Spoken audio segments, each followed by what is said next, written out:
A teenager laughs on camera about a woman who survived one of hip-hop's most violent chapters.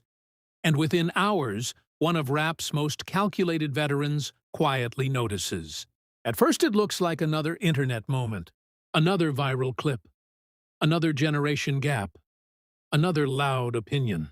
But this one hits a nerve that runs deeper than music, deeper than pride, and deeper than reputation. Because the woman being joked about isn't just anyone's mother. She is tied to bullets, betrayal, survival, and a past the internet only half remembers. And when the man connected to that past responds, he doesn't yell. He posts, calmly, strategically, and suddenly the conversation stops being about disrespect and becomes about memory, trauma, and how hip-hop handles history. The internet thinks it's watching a feud, but what it's actually watching is two generations arguing over pain they experienced very differently. For a while, it lived where most internet moments are born. Not on a news site, not in a press release, not even in a headline. Just a casual recording, a conversation. The kind of clip people scroll past without thinking twice. King Harris is sitting comfortably, relaxed, speaking the way teenagers do when they feel like they're just talking to their own circle. There's laughter in the room, no dramatic music, no awareness that millions of strangers will eventually watch the same few seconds over and over again, frame by frame, searching for intention inside tone. Then the line lands. It isn't shouted. It isn't aggressive. If anything, it sounds almost playful. The type of joke that lives and dies inside a private group chat. But the subject of the joke carries history, and history doesn't translate well into short clips. At first, the reaction is small. A repost here, a reaction emoji there, a few comments saying the same thing people always say online. He wild for that. But hip-hop has a unique memory system. Certain names don't just belong to individuals, they belong to moments, eras, stories people grew up hearing long before they saw the people attached to them on Instagram. So when older listeners hear the reference, they don't hear a joke, they hear a timestamp. And that's when the clip leaves its original audience. Pages dedicated to rap culture pick it up. Not maliciously, just because controversy travels faster than context. Now, the same 5 seconds reach people who were outside during the early 2000s, people who remember hospital photos, interviews, rumors, and street narratives. Suddenly, reactions stop being amused and start becoming uncomfortable. Comments change tone. Instead of laughing emojis, you start seeing, "He don't know what he talking about." Then, some things you just don't joke about. The divide becomes visible in real time. Younger viewers interpret the moment as personality. Older viewers interpret it as ignorance. Neither group is fully wrong, but neither group is hearing the same meaning. And once that split appears, the internet does what it always does. It waits for the person most connected to the reference to respond. Because now the clip isn't just a clip anymore. It's a question hanging in the air. Did he cross a line? Or did he just not know the line existed? And somewhere, quietly, the name everyone expects to react hasn't reacted yet. That silence becomes louder than the video itself, pulling the entire conversation toward one inevitable direction. What happens when someone shaped by the internet accidentally jokes about something shaped by survival? Which leads directly into why that name carried weight long before the clip ever existed. To someone watching casually, the reference might have felt random, just another name mentioned in a sea of celebrity talk. But in hip-hop, names don't float freely. They're attached to chapters, and some chapters were written in blood. When older fans heard the joke, they didn't hear humor. They heard history. Because the woman being referenced isn't just a background figure in someone's biography, she's part of a narrative that shaped one of the most visible comebacks in rap history. A story that began long before record deals and business ventures. back when survival wasn't metaphorical. For listeners who remember the early 2000s, certain images are burned into memory. Headlines, hospital updates, the kind of news that felt less like entertainment and more like witnessing someone barely make it through something irreversible. That era wasn't Instagram Live. It wasn't commentary threads. It was real-time tension.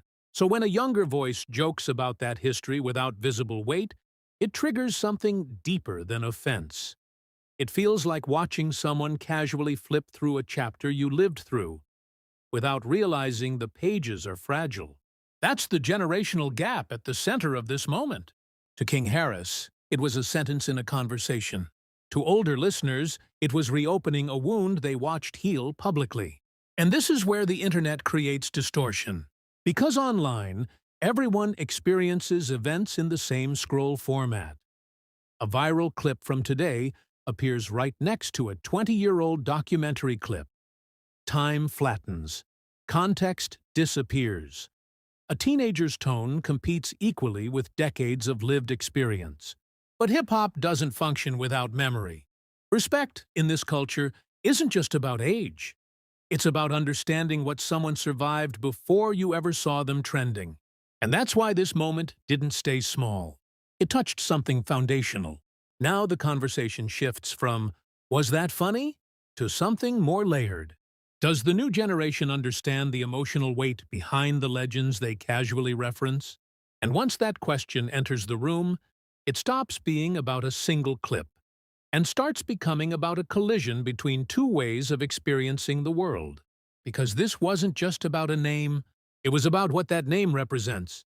And when representation collides with perception, tension becomes inevitable, which is exactly where the story begins to intensify, as generational perspectives stop coexisting quietly and start clashing publicly. What makes this moment uncomfortable isn't just what was said, it's who heard it. King Harris grew up in a completely different version of hip-hop than the one that shaped the people reacting to him. His world is built on live streams, instant commentary, viral moments that flare up and fade within days. In that ecosystem, boldness is currency. Saying something edgy doesn't end your career. It boosts your visibility. But the generation watching him grew up when words carried physical consequences. Back then, reputation wasn't just branding. It was protection. You didn't casually reference someone's trauma because trauma wasn't content. It was active, unresolved reality. Respect codes weren't optional. They were survival tools. So when the clip spreads, it doesn't just create disagreement. It exposes two entirely different relationships with speech.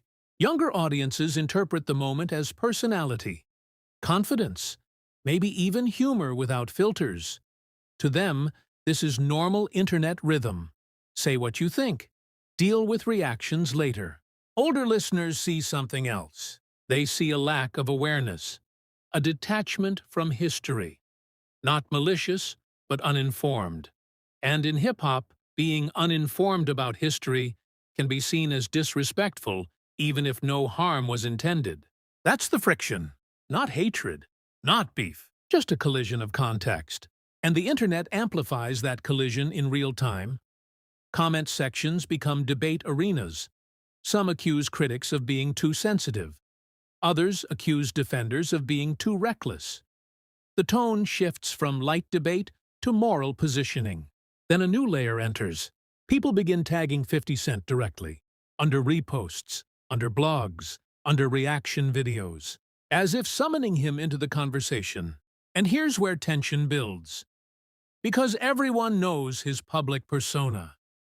He doesn't ignore things. He doesn't shy away from confrontation. He has built an entire brand around strategic retaliation. But instead of responding immediately, he stays quiet. And that silence creates suspense, because in hip-hop culture, silence from someone known for speaking can mean calculation. It can mean he's deciding whether this is worth energy or whether the response should be measured, not emotional. The longer he waits, the louder the anticipation grows. Memes start predicting what he'll say. Commentators speculate on how he'll handle it. Some expect explosive retaliation. Others expect sarcasm. But nobody expects indifference, because this isn't random. This is personal history intersecting with public commentary. And when someone who built their legacy on surviving conflict chooses not to react instantly, it suggests something deeper is happening beneath the surface. The question shifts from, "What did King Harris mean?" to something more compelling. How will 50 Cent choose to handle it? And that's when the story moves from speculation to response. The moment silence turns into strategy. When the response finally appears, it doesn't arrive with anger. No voice recording, no rant, no threats, just a post. That alone changes the temperature of the conversation. Because the internet was preparing for confrontation, and confrontation never comes. Instead, what shows up feels controlled, almost calm. The kind of calm that doesn't ignore the moment, but refuses to perform emotion for an audience. People read it twice, then a third time, because the tone is layered. On the surface, it feels like humor, the same dry wit people associate with 50 Cent online. But underneath the humor sits intention. He isn't yelling at a teenager. He isn't escalating into generational warfare. He's positioning himself above the argument. And that's what makes it louder than anger would have been. The post doesn't try to win a shouting match. It reframes the situation. It subtly reminds viewers that memory exists beyond the internet timeline. That some subjects don't require aggression to defend, only perspective. Almost instantly, the reaction flips. Instead of asking whether King Harris crossed a line, people begin analyzing the psychology of the response. Why stay composed? Why not retaliate the way his reputation suggests? Because restraint communicates something different than dominance. It suggests the moment isn't about ego. It's about weight. By refusing to meet energy with energy, he shifts the narrative from conflict to contrast. A veteran speaking in subtext, while a younger voice spoke in spontaneity. And suddenly the story stops feeling like a feud. It starts feeling like a lesson delivered quietly. But once the tone changes, the internet does what it always does. It chooses sides, turning interpretation into identity, which is where the tension expands far beyond the original clip. Within minutes, the post stops belonging to the two people involved. It becomes a mirror for everyone watching. Comment sections divide into interpretations instead of facts. Some viewers praise the restraint, calling it maturity, leadership, proof that experience teaches control. Others feel uncomfortable seeing an adult indirectly addressing someone much younger in a public arena.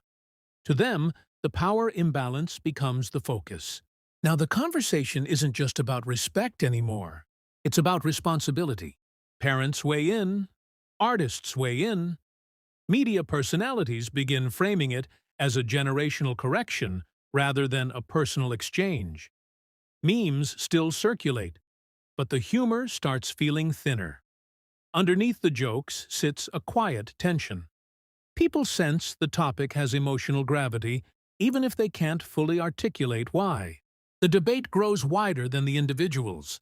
Should elders publicly correct younger artists to preserve culture? Or should they pull them aside privately to avoid humiliation? Both sides argue they're protecting hip-hop, just in different ways. And this is where the moment deepens.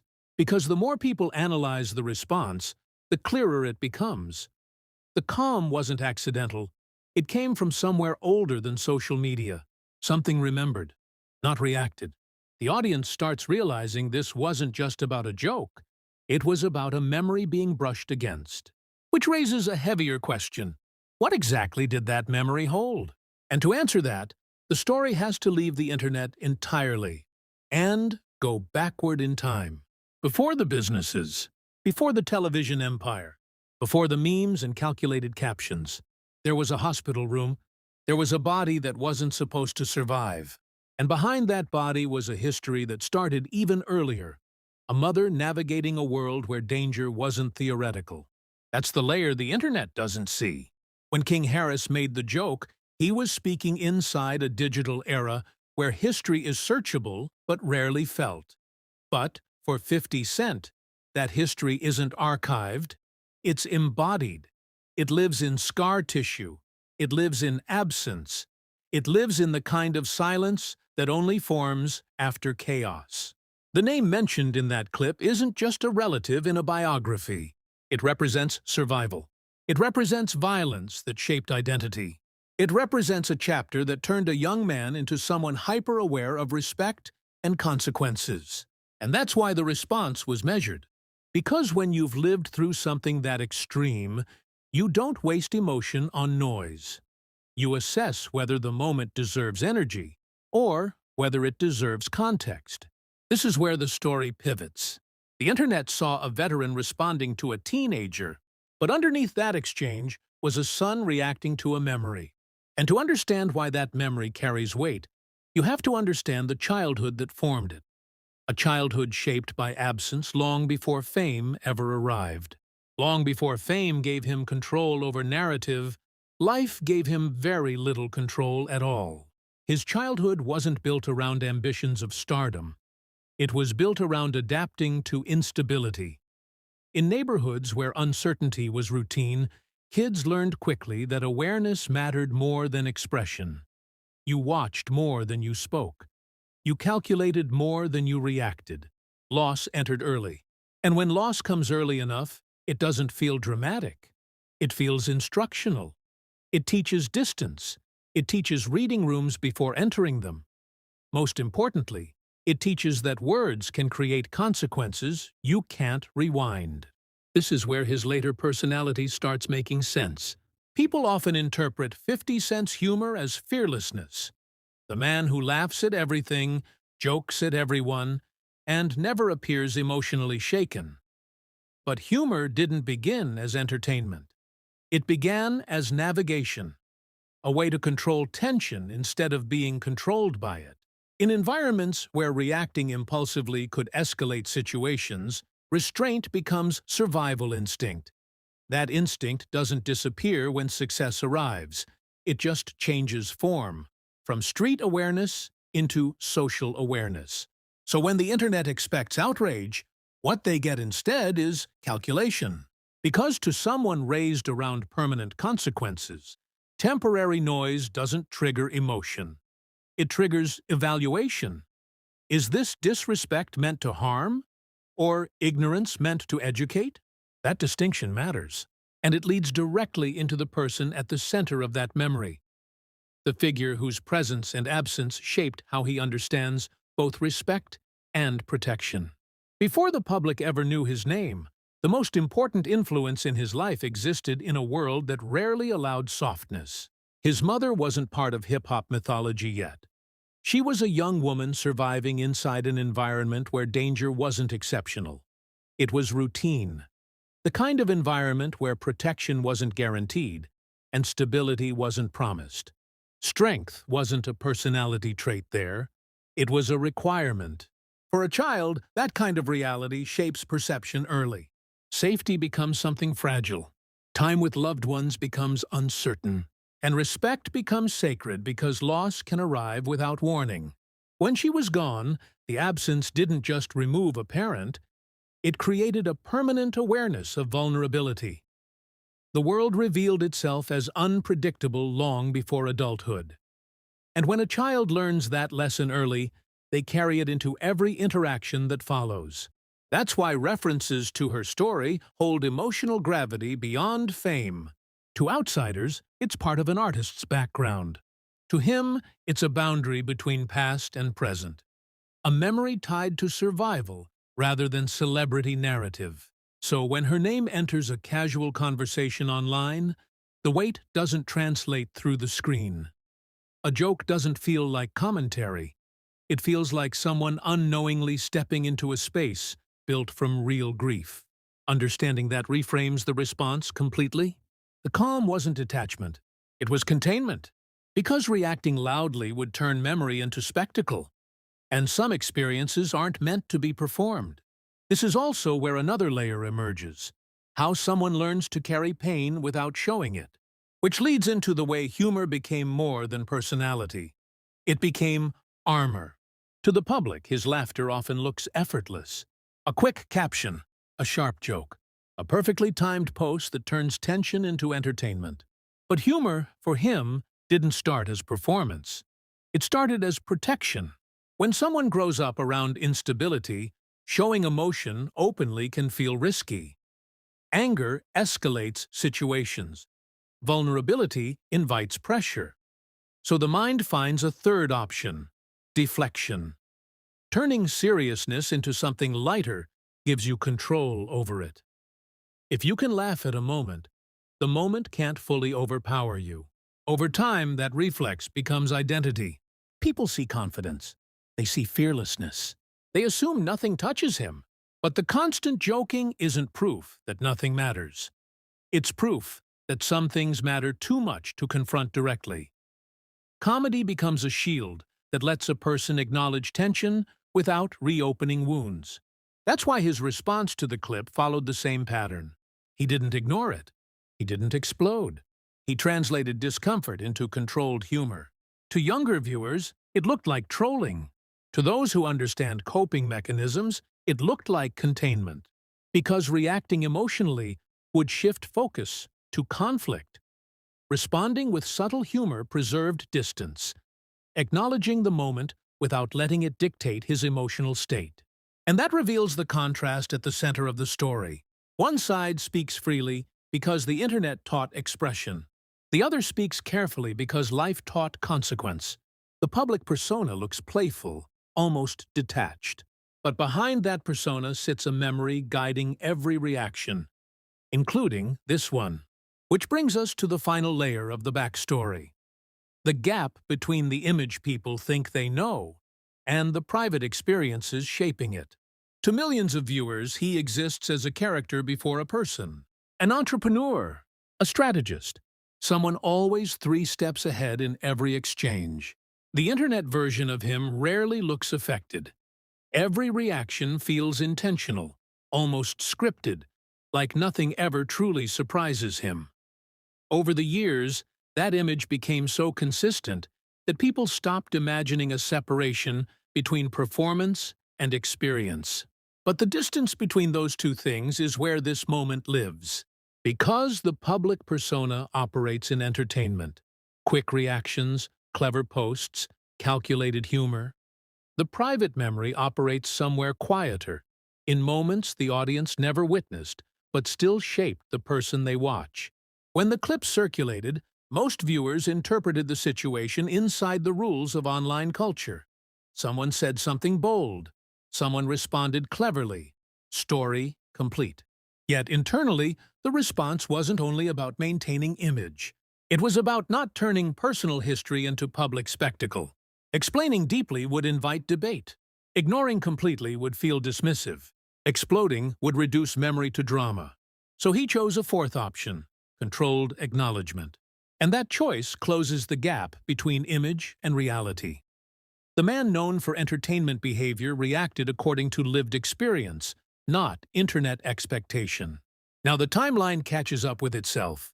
We return to the present moment, but with context the audience didn't have before, transforming a perceived feud into something more layered, a reaction shaped less by pride and more by protection. Which brings the story back to the original question. What did the response actually mean once you understand the history behind it? Now the moment plays differently. Rewatching the post after understanding the history changes its tone completely. What first looked like casual trolling begins to feel deliberate. Not dismissive, not aggressive, but carefully measured. The humor isn't there to embarrass. It's there to prevent escalation while still drawing a boundary. Because the response wasn't trying to win an argument. It was trying to protect a memory without turning it into a lecture. The internet originally framed the situation as reaction versus disrespect. But with context, the reaction reads more like translation, taking something said without awareness and answering it without humiliation. Not silence, not confrontation, but correction in a language modern audiences recognize. Subtle public acknowledgement.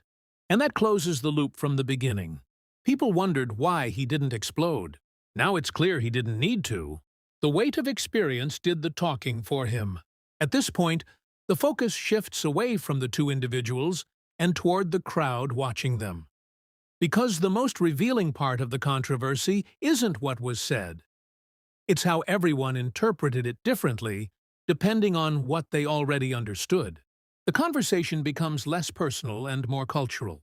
How audiences react tells us as much about hip-hop's evolution as the moment itself, leading directly into the public response shaping the narrative's next phase. Once context spreads, the tone online begins to soften. Viewers who initially laughed revisit the clip with hesitation. Not guilt exactly, more like recognition that something carried weight they couldn't see at first glance. Others double down, arguing that intent matters more than history. The divide doesn't disappear, but it matures. Reaction videos shift from mockery to discussion. Instead of asking who won, people start asking what was understood. Older fans explain memories younger fans never lived through. Younger fans explain a communication style shaped by openness rather than caution. For a brief moment, the internet behaves less like a courtroom and more like a classroom, and that reveals something important. The controversy isn't sustained by anger. It's sustained by interpretation. Each generation is speaking honestly from its own environment, but neither environment fully translates through a screen. So the conversation evolves into reflection. Not whether the joke should exist, but whether context should travel with it.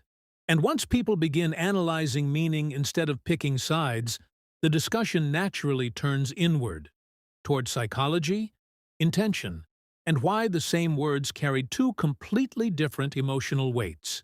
At its core, the moment isn't about disrespect or oversensitivity. It's about conditioning. King Harris speaks from a world where communication is immediate. Thoughts are shared in real time, reactions happen instantly, and mistakes are corrected publicly because everything exists publicly. In that environment, expression feels natural. You talk first, interpret later. 50 Cent comes from a world where speech once carried physical consequences. Words weren't just opinions, they could change environments. That kind of upbringing teaches filtering before expression, awareness before humor, and restraint before reaction. Neither mindset is inherently wrong. They were trained by different realities. One generation learned freedom of voice, the other learned responsibility of voice. So when the clip collided with lived memory, impact outweighed intention. The teenager communicated casually. The veteran responded cautiously. Each behavior made sense within its own psychological framework. The tension came from translation failure, not malice. Understanding that transforms the narrative. Instead of hero and villain, the story becomes adaptation. Hip-hop watching itself evolve in real time, negotiating how its past fits inside a present that moves faster than memory. And once a moment stops being personal, it becomes cultural, inviting a wider look at what this says about the genre's identity moving forward. For decades, hip-hop passed knowledge through proximity. You learned history by being around people who lived it. Stories weren't archived, they were spoken. Respect wasn't explained. It was understood through shared memory. The culture moved forward, but it carried its past in conversation. The internet changed that rhythm. Now artists, legends, newcomers, and audiences all occupy the same digital room without ever meeting. Generations no longer overlap naturally. They collide suddenly. A teenager can reference a story from before they were born without realizing the emotional weight attached to it. Moments like this reveal what gets lost in that speed. Not values, translation. Because hip-hop isn't just music. It's lived experience preserved through storytelling. When storytelling becomes compressed into clips, context can disappear, leaving reactions to fill the gaps. So the controversy stops being about correction and starts being about preservation. How does a culture protect its history without silencing its future? How do elders teach without shaming? How do newcomers speak without unintentionally erasing meaning? There's no single answer, but the moment itself becomes the lesson, a reminder that legacy isn't automatic. It has to be communicated. And that realization leads into the final thought. What remains after the clip fades from memory. Eventually, the clip stops circulating. The reposts slow down. The debate's quiet. The algorithm moves on. But what lingers isn't the joke or even the response. It's the reminder. A reminder that history doesn't disappear just because time passes. That behind every public figure is a private memory the audience may never fully understand. That humor and restraint can coexist. And sometimes restraint speaks louder than outrage. For King Harris, the moment becomes part of growing up publicly. For 50 Cent, it becomes another example of choosing control over chaos. For the culture, it becomes a checkpoint, a subtle recalibration of how generations speak to each other. No dramatic resolution, no explosive fallout, just perspective. Because hip-hop has always been about storytelling. And this story wasn't about conflict. It was about memory meeting modernity. And in that meeting, the culture didn't fracture. It reflected.